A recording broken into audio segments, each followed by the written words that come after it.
Hello there. Welcome to On the Beat, the podcast that uncovers full frontal male nudity in cinema. My name is Laura, and I am joined by my Christmas elf, Ryan. Christmas is murder, isn't it? Murder. I don't know. What do the kids say now? Unalive? I guess. Like it's too hard to say. You can't say the S word.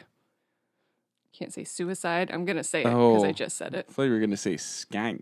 And I'm like, is that the S word? Well, I thought the S word was maybe shit. Before we get into too many S words, we are here because it is Christmas penis season, and we are going to talk about the 2002 drama MORVERN CALLAR, directed by Lynne Ramsay, starring Samantha Morton and Kathleen McDermott. And let me drop you that synopsis. A very cool one sentence that I grabbed from Letterboxd. After her boyfriend commits suicide, a young woman attempts to use the unpublished manuscript of a novel and a sum of money he left behind to reinvent her life. That's wrong. It's not her boyfriend. I thought it was her husband. I thought it was her fiancé. She had a ring. She had a ring. It says, I mean, it's a different synopsis wherever you get it, I think. But anyway. Well, I don't know what to say. It was her partner. They were together. There's no consistency. Roommates. No consistency at all. Live-in lovers. Shared the rent. Zero consistency. I cannot believe, or maybe I can, that this is our first Lynne Ramsay. I love Lynne Ramsay. It's hard to say that because Lynne Ramsay is a bit rough. But Lynne Ramsay had a new movie come out this year, which was really good. Okay. What, she's a bit rough? Lynne's a wee bit rough, No, her work. Oh, right. Okay. Yeah. The darkness. The sadness. It's a little unforgiving. The Scottishness of it all. It's a bit, you know what? Like, it really reminds me of the time when there was a whole bunch of other films very similar to this being commissioned by the Scottish Film Fund Commission. It was weird. I know she was asked, is this just a British thing? The darkness, very, like, who else had movies coming out around that time? I'm trying to, Andrea Arnold. Oh, probably is another big one. Yeah, I mean, because that's the thing, like, because we did Train Spotting and stuff. And yeah, it's kind of just like, oh, we're in Scotland, we're all taking drugs, it's all fucking crazy, like, all that sort of thing. But, like, there's a certain sense of style and there's a self-awareness in Train Spotting. This is not particularly, there's nothing really in MORVERN CALLAR that I would say that's, like, funny. It doesn't feel fun either. No. It's all kind of very, like, dreek. It's all kind of like, even when they do go to Spain, like, it feels very muted. It's kind of like there's a very hard thing to be able to get over in the film, and like to try and really kind of get an idea into Morven's like character. But like, doesn't she cut the body up in the bath or something? Before we talk about corpse dismemberment, why don't you tell us about Lynne Ramsay? Because maybe that'll give us a good insight into what she's trying to do. Let's get right into the mood of it, eh? Yeah. Lynne Ramsay is a Scottish filmmaker and cinematographer. I will say the film does look nice. Her work is marked by a fascination with children, young people, and the mother. Recurring themes of grief, guilt, death, and its aftermath. Yo. So she loves that darkness. I've only noted down her feature films here. If you want to see her list of shorts, I mean, it's actually quite short, funnily enough. It's only like 4 or 5 films. But in terms of her features, she starts with Ratcatcher in 1999. MORVERN CALLAR came out in 2002. We need to talk about Kevin 2011. You Were Never Really There 2017. And Die My Love that came out this year in 2025. I think I've seen all of these movies. I've 100%ed this woman. Well, cool. Have you seen all of her shorts, though? Well, then it's not 100%, is it? Not every single thing she's made. Why don't you hush up your Christmas elf mouth? I don't know. Who is out there who does that for like their kids and stuff, like their Christmas elf nonsense, the elf on a shelf shite? Because that's all I've been seeing videos of recently is like people making pretend footprints in flour and all this sort of crap. Well, I do believe that if we were people who had children, we would torture them in a way. You know, you would do things to traumatize them for laughs. Because I know my parents did. They thought it was very funny to absolutely scare me. Yeah. And I don't blame them because I would have done the same thing if I had a child. I remember my brother had a pretty escalated fear of clowns. So my uncle dressed up as a clown, and then they locked him in a cupboard with him. I mean, yeah, that's funny. I mean, all you could hear was the screaming, and my uncle eventually kind of going, "No, it's okay, it's just me, it's okay." But I think that is what Elf on the Shelf is just a marketed way of trying to keep your children in line and traumatizing them just a bit. I will say, just, on the other side of the authorities, I do not condone any sort of horrible child abuse that you're kind of talking about right now. Well, you had mentioned we're going to get back to Morven Callar, but I remember you mentioning just recently about getting one of those Pee Wee Herman dolls that have this, the string and okay. I had one of those as a child, and it really, really frightened me. Yeah, every dork has it in their house now. Anyone who's in their 40s now has a Pee Wee Herman just sitting on a shelf somewhere. Yeah, I mean, why not? Iconic. But I was very scared of it as a child, and my parents would kind of move it around or put it in the closet, just have the closet open enough so I could see it. Yeah. They did the same with E.T. I'm still horrified of E.T. to this day. I don't know if I'm horrified of anything. Oh, good for you. Yeah. Well, actually, that's the thing. I suffer from crippling anxiety, so I don't think that's necessarily true. Yeah. Yeah. That was probably the biggest lie I think I've ever told ever. Correct. I'm scared of everything. You're actually quite scared of everything. Yeah, I kind of am. Yeah. Like, the thing was, you know what it was that got me to go on roller coasters? What? Was I no longer feared death. Well, there you go. Yeah. And now you're just chasing that Now I'm chasing that dragon, yeah. I can never get it back. Yeah, that's it. Well, let's get it back, but don't bump on track with Morven Callar, because this film is based on the 1995 novel of the same name, written by Alan Warner. Okay. Kind of a cult novel. Mm-hmm. The word or the name Morvern is not really much of a name. It's more of just a Scottish Gaelic word. It means the sea gap. And it's also an area near Oban, on the mainland of Scotland. Yeah, it sounded familiar. Yeah, so the film itself released at Cannes in 2002. That's not how you would say that. 2002. Nope, 2002. It was the same year that The Pianist premiered and won the Palme d'Or. Yeah, I mean... Hooray. Oh, right. Yeah. I was like, Adrian Brody? Yeah, I mean, he's... No. Yeah, because I don't know if Roman Polanski can still... well, he can't come back to the United States, but he might still be going to Cannes. So, yeah. He won big that year with The Pianist, so... Yeah. Yeah, what a funny time that was 20-something years ago. Yeah, quite right. This is Kathleen McDermott's first film, and Lynne Ramsay gave the script to Samantha Morton ahead of shooting because she believed that because she was a seasoned actor that she could handle reading the script ahead of time, but she did not give the script to Kathleen McDermott because she thought it would make her performance less fluid as kind of a first-time actor, so she withheld that from her for production.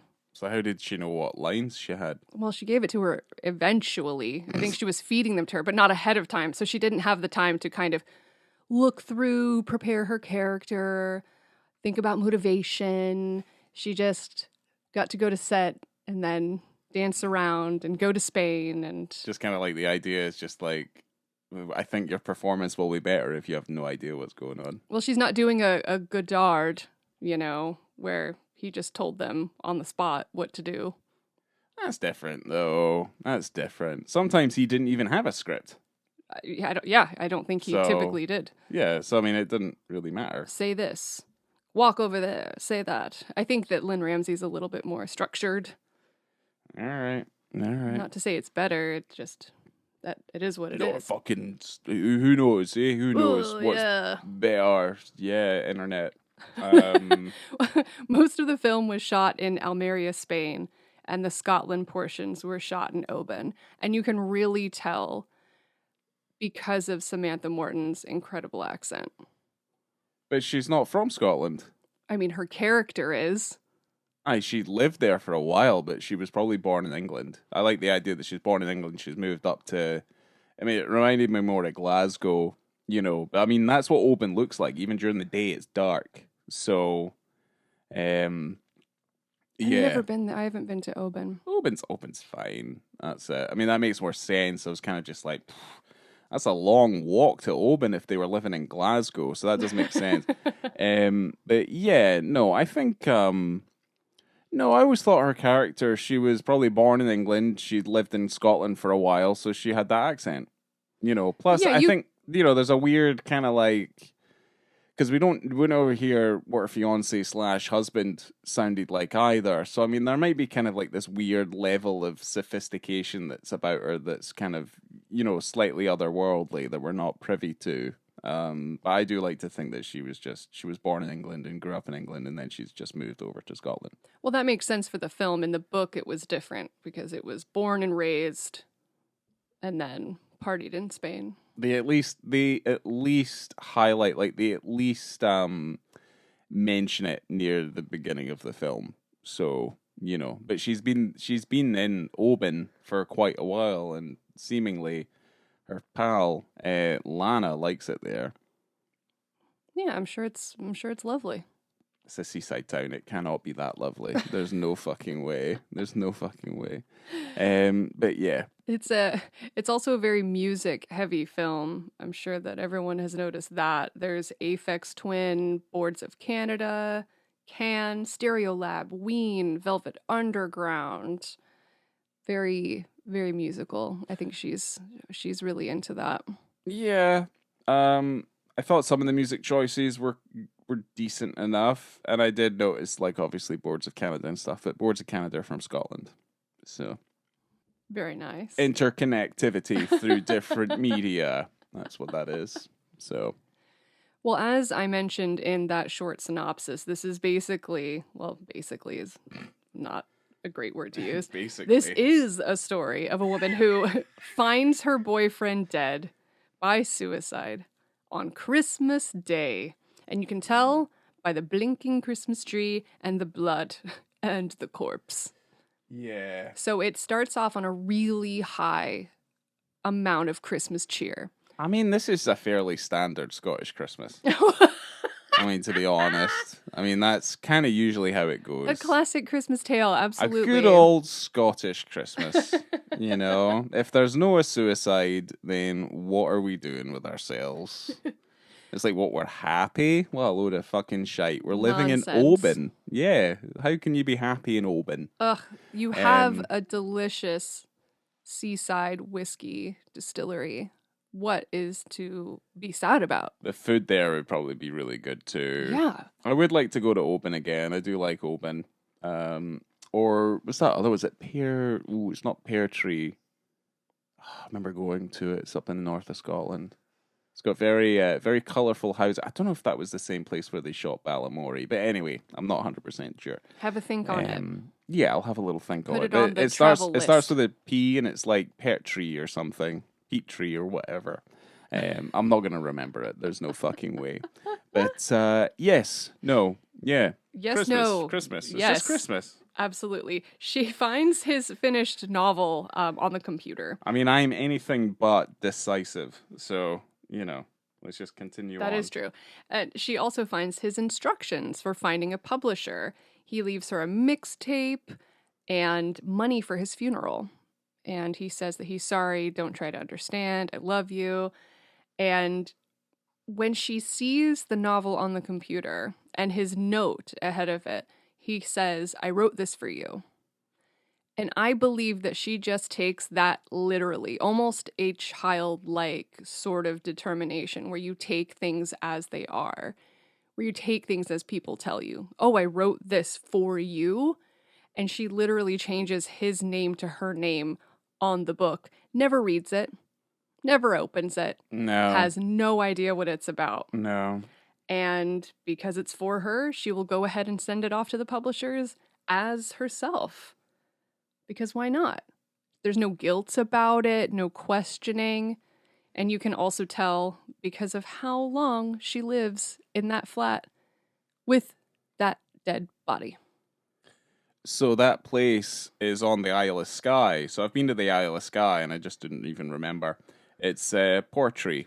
That's what it's called. I did a documentary on Portree. You did? Mm-hmm. I've been there. Yeah, there's a lot of really nice footage that I think I still have, actually. I probably thought you have it told on a me- drive somewhere. I thought you said you'd never been to Skye. I wanted to take you there. Well, that's the thing I have, and I forgot.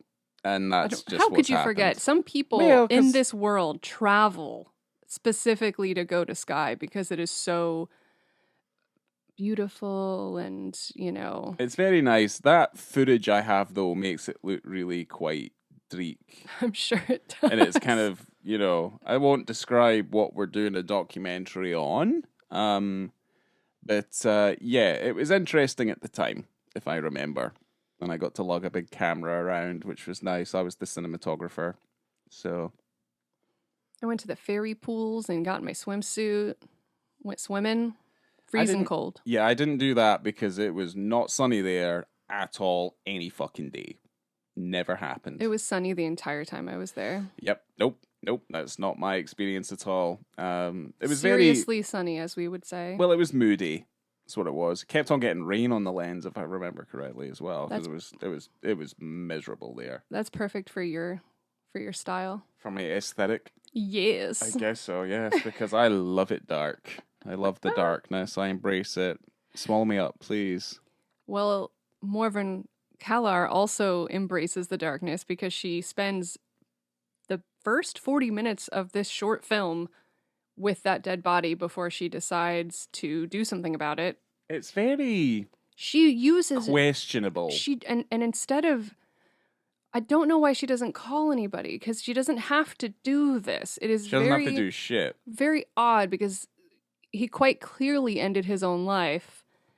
But instead of doing something about it, she just sprays a bunch of air freshener in the house and waits. I don't know how many days. It might not have been that many. It might have been like a couple of days. Yeah.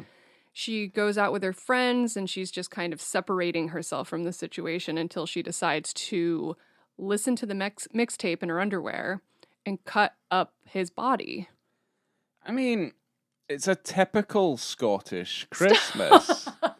Is that Boxing Day? I would say, Cut up your boyfriend's body on Boxing Day? yeah, use the boxes you got for Christmas to put your body in those boxes. No, I think I found all of that relatively quite questionable. Well, yeah. And I'm just kind of like, well, I'm like, well, why? There's something about her state of mind that you have questions about throughout the entirety of the film, because I do think there is a weird childlike quality to her. This kind of, I don't know how else to describe it, but she kind of takes everything as it is, and she's very insular, and Yeah. she's just like, here's a situation and this is how I'm going to deal with it. She doesn't involve anybody else. She tells other people, oh, what does she say? Like, oh, he's gone, or he went away, or Yeah, he just like left. And I mean it's fine, but it's like it seems apparent to me that like she's aware of what she's doing. So I don't know if there's like a naivety about her. Yeah. I mean there might be. I think that's yeah. But she's I think that able to works. like get herself around relatively quite easily in general anyway. I mean, certainly when they go to Spain and stuff, she's relatively quite self-sufficient. They do get lost, and Yeah, but they still like it's an adventure at that point. Now, I don't think finding yourself in the desert in Spain's a good idea.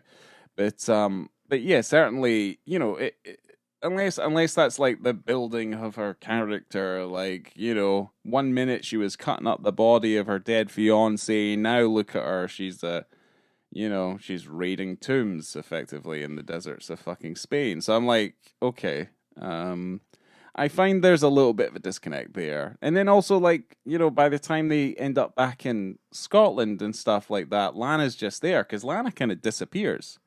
She's kind of left well, she's sick of in her. the desert. She's sick of her nonsense. Who's nonsense, Lana? Lana is sick of Morvern's nonsense. Yeah, because it's she's just meant to be erratic. fun. Yeah, because she is erratic. And this film, it deals a lot with escape. Like wanting to get out of her life or her job, the banality of everything. Open.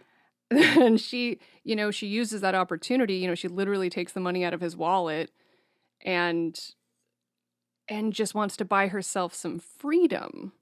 But it doesn't seem too bad. I mean, the worst part of her life seems either that she's working at a grocery store or that her boyfriend is dead. You don't really get to see what she wants to escape from. No. But she wants to go. She wants to change things. The synopsis I read was that she's trying to escape the grief of it and that she can't actually do that. I mean, that also makes perfect sense. That makes a lot more sense. Yeah. But also, yeah, just a lot of that stuff's relatively quite, I don't know. She's just running. Well, yeah, I mean, it is sad if they were lovers or if they were married or engaged, seeing something like that would be quite traumatizing, especially if you're working with, I don't know, problems, because she obviously has some. Well, with that money to escape, she's like, let's take my best friend and go to Spain and party and dance and meet boys. Mm-hmm. Because what better way to escape your sorrows than with a fresh penis? 1830s holiday, Spain. Yeah, if you're not swapping your bathing suit with a guy, because that's what we're going to get to that point anyway, because there's that shot of that girl. There's a lot more boobs than I remember in this movie. Yeah, but they're kind of like, well, we just say casual boobs, I guess. A little bit more casual, I suppose. I mean, one of them is like sad in a bathtub boobs, and then the other is jumping around in Spain boobs, and then having sex boobs. So a variety of boobs. But you see boobs again at 1 hour, 2 minutes, and roughly 2 seconds into this motion picture, where our titular character meets a man at a hotel in Spain, and he tells her a very sad story about his mother who passed away, and nothing gets you hotter than grief, baby. Yeah, I mean... Tell me your grief and take off your pants. Well, she's like, I can share the grief because I am also grieving. Absolutely. Because she's, she went through the process of cutting up her fiance's body, just to make sure. So they can share, in the grief. Because that's the thing, you don't want them just waking up. With the boyfriend? Yeah, well, God. just like, oh, fuck. It's like, what did you do? Why is your name on my book? I think, now they're able to, maybe they're sharing the grief, sexy grief, as it is. A bit of griefing. Yeah, well, they have a fun no pants party in the hotel, and they make sweet love to each other all over the place, and... My words were, they start undressing, caressing, playing. Full stop. I mean, all true, all very true. But this is where you see this gentleman's nude body. And, You do. There it is. It's a little dark in there. Yeah. But it's quite visible. Because that's the thing, And- like, for the most part, like, the film's relatively quite dirty. It is vivid, but it's kind of dirty, and one of the hallmarks, obviously, of Scottish independent cinema is the handheld camera, and that's pretty much what we're seeing for the majority of this scene. And it's just kind of whatever's happening in the hotel room. There's the shitty kitchen, and that's kind of where we see the majority of it. That's where the widest shot tends to be. True. And takes off his tidy whities, and there you go. That's it. That's it. Jumping on the bed, see things dangling around, and then there's obviously the, I mean, it's not particularly graphic, but I mean, for us, I mean, we're pretty desensitized to everything. So someone might be like Jesus fucking Christ.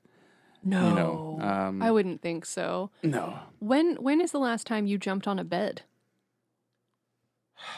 I think, well, it would have been when I was smaller, because if I jumped on a bed now, I would fucking break it. So, because I am a fucking dump truck. Jeez. So, yeah. Because everything's made of wood. Like, I would just break it with my immense girth. Wow, okay. I jump on a bed almost every single time I get into a hotel. Just at least once. Like one single jump. Because the ceilings are usually a little bit taller than you would have at home. Because if you jump on a bed at home, you would hit a ceiling fan. And I wouldn't jump on my own bed because that's destruction of your own property. But you can jump on a hotel bed. No? All right. I mean, I guess that's something new. Well, I don't really think about it that much. I did now. Call the cops. No. Yeah, call the cops. Let me enjoy my leisure. My leisure time. Jumping on a hotel bed. It's fun. So, I mean, the journey of Morvern is a little...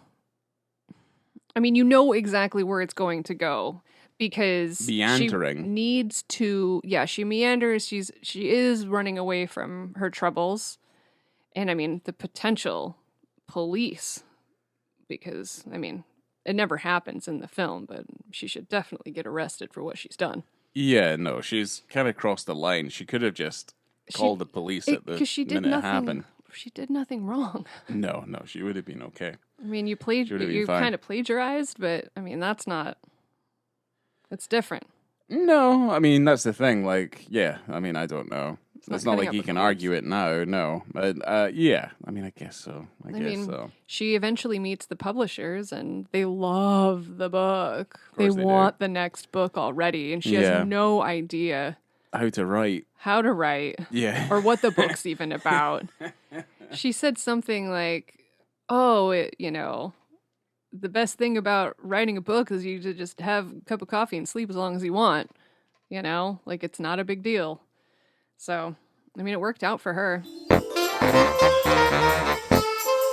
Is there anything else in terms of the narrative of the moving picture that you wanted to discuss? Anything you wrote in your notes that I didn't bring up yet? No, it's just a lot of Priscilla, Queen of the Desert stuff for like the other part of the movie. Yeah, I love that movie. Yeah, well, Priscilla, Queen of the Desert's really good. Hell yeah. Don't know if this film's as good as that one. No, it's quite different. It's quite different. different. I mean, did we buy Ratcatcher on the Criterion sale? No. Damn it. We definitely did not. That was when they played it at the Enzian that one time and they had to put subtitles on, he said. Yes. For whatever reason, so there you go. I understood it. That's because you're dealing with my ramblings, usually. That is a very good movie. That's the one with all the kids in it. So, this film had a budget of $6 million. Okay. And a worldwide they had to take everyone to Spain. Yeah, party time. Party bus. And the worldwide box office gross was $869,820. Limited release. So. Right. But then why the fuck did the Scottish Film Commission plug so much money into it? I am unsure. What the fuck? But it's not a poorly regarded film. It's not a... I mean, it won awards as well, but it wasn't, I mean, I don't know how much Ratcatcher made. But maybe they're just pumping money because they know that she's got promise. Unsure. Yeah, I don't know. I think it's like you put a gamble on something. But then again, like maybe this was at the point where it all started to kind of get a little bit tiresome. Like films being made in Scotland ended up being very, very similar to each other, you know? And it was kind of just these talky pictures that were kind of dark and a little bit sexy, but like not so sexy, like that sort of thing. They were always violent and they, had a twang about them that was kind of different. And you saw a lot of that stuff coming from, coming from England as well, like Shane Meadows stuff and that stuff is kind of relentless. So yeah, I mean, I think maybe like at that point, like there's a bubble that's bursting, The 2000s isn't really, at least to me, at least I don't think so. 2000 to 2010, like in terms of indie cinema, at least in the UK and stuff like that. I mean, it seems fine, but like you can see that there's more of a push towards making slightly more commercially sound pictures out of the UK at a certain point. There's a turning point.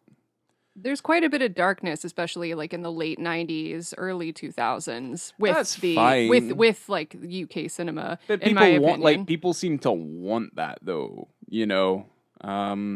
This is this is far and away far different from say like, because they could pump a ton of money into a Stephen Frears movie and that movie's probably going to do relatively quite well. Shove a Judi Dench in it maybe. Probably going to be okay. I don't know, like it took yes, I don't want to like shit on anything. But because obviously Scotland has been trying to become more of a hub for production companies and stuff to come. That's why we saw Marvel movies and stuff being shot in Edinburgh and all that sort of stuff. But yeah, there has to be a distillation of exactly what they wanted the film industry in Scotland to be, and I feel like MORVERN CALLAR is kind of case in point. Like it's one of the nicest looking ones of that type.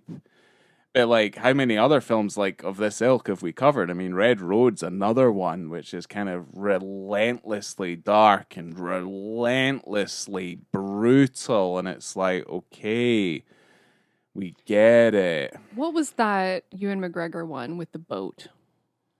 Oh, fucking Young Adam. Yeah. Another perfect example of another desatted, super dark, slightly sexy movie that's just been like pumped a bunch of fucking money into it. I like that you call these slightly sexy. Well, that's the thing. They're slightly sexy because you're just kind of like, you know what it reminds me of? The stuff that's in these movies that's kind of like, the sex stuff reminds me of a time when I finished work. I was working at Macro, which was a cash and carry, and it was in Sight Hill, and it was grim there. And I always had to wait like an hour for my bus to take me back to Livingston. And I remember seeing a group of youngsters behind the bookies by the bus stop, and I was like hiding. And one of them started getting a blowjob in front of all of their pals outside the bookies. And I was just like, that's kind of, it's like that ickiness to it. That's what it reminded me of. Yeah. That sort of thing. But yeah, I mean, like, that's not to say that I don't like a bit of darkness, but like, do something with it. Try and make it a little funny. At least, like, the gallows humor of, like, Scotland, like, put it in there, because at least then I'd be like, okay, I can stomach this a little bit easier, Yeah, this doesn't have any of that humor. Has none. Zero. Well, Sean Baker named this film as one of his 10 favorite films of the 21st century in a New York Times poll earlier this year. Yeah, but that's not fucking surprising, is it? If Sean Baker said that, because again, he's kind of in the same boat as he's the same boat kind of from over here. He makes the same sorts of pictures. So yeah, he does. Yeah, so of course he would say that. Well, Lynne Ramsay won the Youth Award for Best Foreign Film at Cannes. Youth. And the Youth. Youths. I think she was Young like team. 32. That's youthy. Anyway, it was nominated for 7 awards at the British Independent Film Awards. Samantha Morton won Best Actress, and Alwyn Kuchler won for Best Technical Achievement for Cinematography. Okay. And at the BAFTA Scotland Awards, Kathleen McDermott won Best Actress. The BAFTA Scotland or BAFTA? BAFTA Scotland. Oh, yeah, of course. Classic. Yeah, because she's from Scotland. That's how that works. There you go. They only celebrate Scottish talent at the BAFTA Scotland, so yeah. Well, would you like to get into our ratings? Yeah. I mean, the scene itself, it's fine. It's kind of jumpy. It's, it's paced relatively well to a decent track. Like, you can understand what's going on. It's kind of like that weird, uncomfortable, like, preamble before you start having sex with somebody.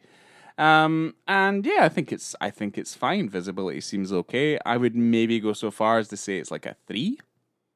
I think that's fine. It's kind of just middle of the road. It's not special. It's not awesome. But it's not bad either. It's just kind of down there. I am right in there with you. I'm pulling into the docking station. I'm going to agree on a 3 because it is fucking Chinese finger trap. Classic penis scene. It's exactly where you expect to find it and exactly where you want to see it. It's not particularly surprising. It's not innovative. Yeah. It is there, and you expect it to be there. I don't know. I was going to make a joke about like the location and stuff like that, how this would work out, say, somewhere else, but I'm not going to make the joke.